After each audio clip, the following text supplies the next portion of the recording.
জাতির স্বার্থে নির্বাচনের কথা বলছে বিএনপি, বললেন মির্জা ফখরুল। নির্বাচনের রোডম্যাপ ঘোষণার দাবি।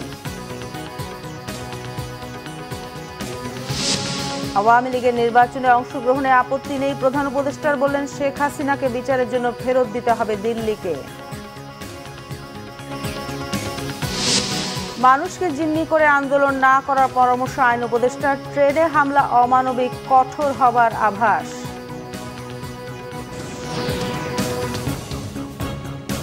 দেখছিলেন ক্রাউন সিমেন্ট সংবাদ শিরোনাম।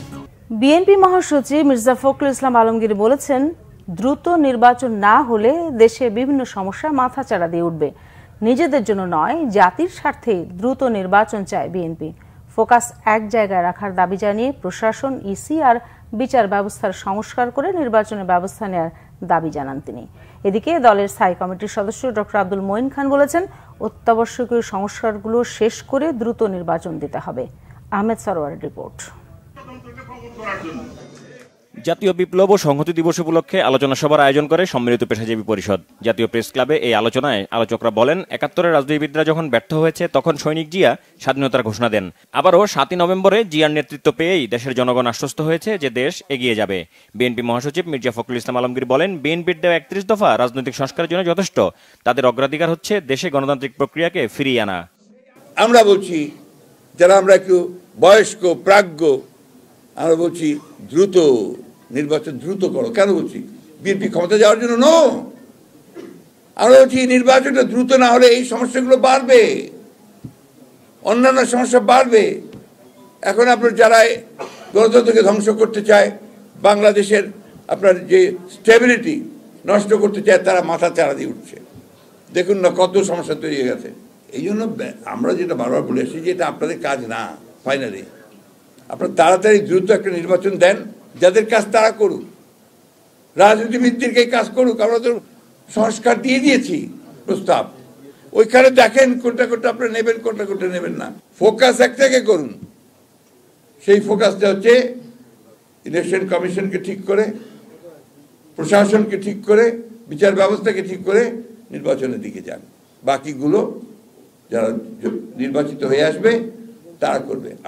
এর আগে কাকরাইল ডিপ্লোমা ইঞ্জিনিয়ার্স ইনস্টিটিউশনে রাষ্ট্রকাঠামো মেরামতের ৩১ দফা ও জনসম্পৃক্ততা নিয়ে প্রশিক্ষণ কর্মশালা করে বিএনপির ঢাকা বিভাগ। এর উদ্বোধন করে দলের স্থায়ী কমিটির সদস্য ডক্টর মঈন খান বলেন, বিগত সরকারের অনাচারের বিরুদ্ধে জনগণকে ঐক্যবদ্ধ করেছে বিএনপি।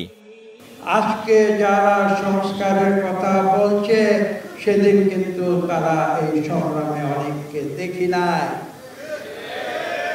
এটাই হচ্ছে বাংলাদেশের এই বিপ্লবের মূল সত্য, যে সত্যকে অস্বীকার করতে পারবে না। কাজেই এটা এমন কোনো বিষয় নয় যে আমি সংস্কারগুলো করব, তারপরে আমার সংস্কার শেষ হয়ে যাবে, তারপরে আমি নির্বাচন করব, তারপরে জনগণের হাতে এই দেশ পরিচালনার দায়িত্ব তুলে দেব। এটা কখনো, এই যুক্তি কখনো টিকতে পারে না। তিনি বলেন, জুলাই আগস্টের গৌরব কারো একার নয়, এটি সবার। এটাই হচ্ছে আহমেদ সরওয়ার, বাংলা ভিশন, ঢাকা। গণঅভ্যুত্থানে দেশ ছেড়ে পালানো সাবেক প্রধানমন্ত্রী শেখ হাসিনাকে ভারত থেকে ফিরিয়ে আনার চেষ্টা করবে বাংলাদেশ। অন্তর্বর্তী সরকারের প্রধান উপদেষ্টা ডক্টর মোহাম্মদ ইউনূস ভারতের গণমাধ্যম দ্য হিন্দুকে দেয়া সাক্ষাৎকারে কথা জানিয়েছেন। আগামী নির্বাচনে আওয়ামী লীগের অংশগ্রহণে প্রধান উপদেষ্টার কোনো আপত্তি না থাকার কথাও সাক্ষাৎকারে উঠে আসে। সোমবার হিন্দুর অনলাইন সংস্করণে প্রতিবেদনটি প্রকাশিত হয়। এতে ভারতের সঙ্গে সম্পর্ক, দৃষ্টিভঙ্গি ও ভবিষ্যৎ সংস্কার পরিকল্পনা নিয়ে বিস্তারিত জানান ডক্টর ইউনূস। তিনি বলেন, বাংলাদেশের সনাতন ধর্মাবলম্বী ও অন্যান্য সংখ্যালঘু সম্প্রদায়ের নিরাপত্তা লঙ্ঘন সংক্রান্ত প্রতিবেদনগুলো স্পষ্ট প্রোপাগান্ডা। এ ধরনের ভারতীয় প্রতিবেদন আর ডোনাল্ড ট্রাম্পের তরফ থেকে বাংলাদেশের সমালোচনার জবাবে প্রধান উপদেষ্টার কথা বলেন। সরকারকে আন্দোলনকারীরা কিছুটা পেয়ে বসেছে, তবে সরকার যখন কঠোর হবে তখন কঠোর হবার মতোই হবে বলে হুঁশিয়ার করে দিয়েছেন আইন উপদেষ্টা ডক্টর আসিফ নজরুল। সরকারের ১০০ দিন উপলক্ষে সচিবালয় ব্রিফিংয়ে তিনি এই হুঁশিয়ার উচ্চারণ করেন। আসিফ নজরুল বলেন, দাবি আদায়ে আন্দোলন সংগ্রাম হতেই পারে, তবে মানুষকে জিম্মি করে কোনো আন্দোলন না করার পরামর্শ তার। বলেন, রাতারাতি কোনো কলেজ বিশ্ববিদ্যালয় করা সম্ভব না, এমন দাবি অযৌক্তিক। ট্রেনে আক্রমণ করে নারী শিশুকে আহত করা অমানবিক বলেও মন্তব্য তার। আইন উপদেষ্টা অভিযোগ করেন, পতনের ২-৩ দিন আগে নিজের পরিবার, আত্মীয় স্বজনদের বিদেশে পাঠিয়ে দিয়ে শেখ হাসিনা নিজেও পালিয়ে গেলেন, অথচ এখন দেশকে অস্থিতিশীল করতে ফোনালাপ ফাঁস করে নেতাকর্মীদের উস্কানি দেওয়া হচ্ছে। কিছু না বলে শেখ হাসিনা কেন পালিয়ে গেলেন তার কাছে এর জবাব চাইতে আওয়ামী লীগের নেতাকর্মীদের পরামর্শ দেন তিনি। আইন উপদেষ্টা জানান, বিচার বিভাগীয় সংস্কারের কাজ চলছে। এই আইনের আওতায় নতুন বিচারপতি নিয়োগ দেওয়া হবে। হয়রানিমূলক মামলা হওয়ার বিষয়ে সরকার অবগত ও বিব্রত বলেও জানান তিনি। অর্থ উপদেষ্টা ডক্টর সালেউদ্দিন আহমেদ বলেছেন, আর্থিক খাতের চ্যালেঞ্জ খুব ভয়াবহ। বিগত সরকারের আমলে ব্যাংক, পুঁজিবাজার সহ আর্থিক খাতে ব্যাপক অনিয়ম দুর্নীতি হয়েছে, সেগুলো সংশোধনের চেষ্টা করা হচ্ছে বলে জানান তিনি। সচিবালয়ে এক সংবাদ সম্মেলনে এসব কথা বলেন অর্থ উপদেষ্টা। তিনি জানান, কয়েকটি ব্যাংকের অবস্থা খারাপ হলেও ইসলামী ব্যাংক ঘুরে দাঁড়ানোর পথে রয়েছে। কোনো ব্যাংক বন্ধ করা হবে না উল্লেখ করে অর্থ উপদেষ্টা জানান, গ্রাহকদের আমানত সুরক্ষার উদ্যোগ নিচ্ছে সরকার। পুঁজিবাজারে ক্ষুদ্র বিনিয়োগকারীদের কিভাবে ক্ষতিপূরণ দেওয়া যায় সে বিষয়টি বিবেচনায় রয়েছে সরকারের। বলেন, বাজারে নতুন কোম্পানি আনার চেষ্টা চলছে, কারসাজি বন্ধ কাজ করছে সরকার। কলকারখানা বন্ধ থাকার পরও শেয়ার বাজারে কৃত্রিমভাবে দাম বাড়ানোর সমালোচনা করেন সালেউদ্দিন আহমেদ। তিনি বলেন, আর্থিক খাতে সরকার এমন সংস্কার করতে চায় যাতে করে পরবর্তীতে অর্থ পাচার, টাকা চুরি, ব্যাংকের টাকা তছরুফ করতে ভয় পায়।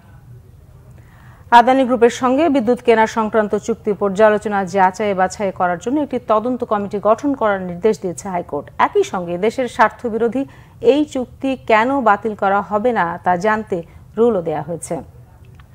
বিচারপতি ফারাহ মাহবুব ও বিচারপতি দেবাশিস রায়চৌধুরীর হাইকোর্ট বেঞ্চ এ বিষয়ে করা একটি রিটের ওপর প্রাথমিক শুনানি করে এসব আদেশ দেয়। রিটকারী আইনজীবী হাইকোর্টের শুনানিতে বলেন, এই চুক্তিতে বাংলাদেশের কোনো স্বার্থ রক্ষা করা হয়নি, আদানির স্বার্থ দেখা হয়েছে।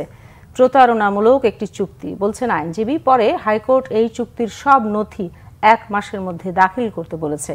1 মাসের মধ্যে একটি বিশেষজ্ঞ কমিটি গঠন করে 2 মাসের মধ্যে প্রতিবেদন হাইকোর্টে দাখিলের নির্দেশ দিয়েছে।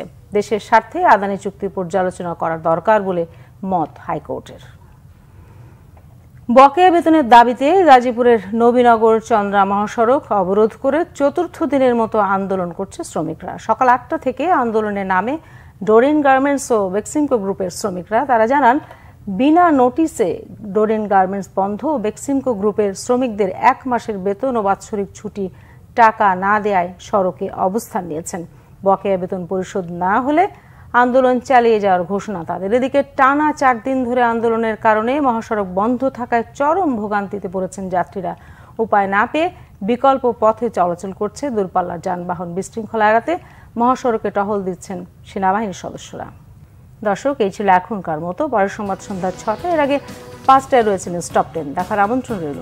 এছাড়া বাংলা ভিশন সংবাদ ও সংবাদ সংশ্লিষ্ট অনুষ্ঠান দেখতে ভিজিট করুন www.bvnews24.com ও facebook.com/banglavisionnews এবং সাবস্ক্রাইব করুন youtube.com/banglavisionnews। ধন্যবাদ সবাইকে এতক্ষণ সাথে থাকার জন্য।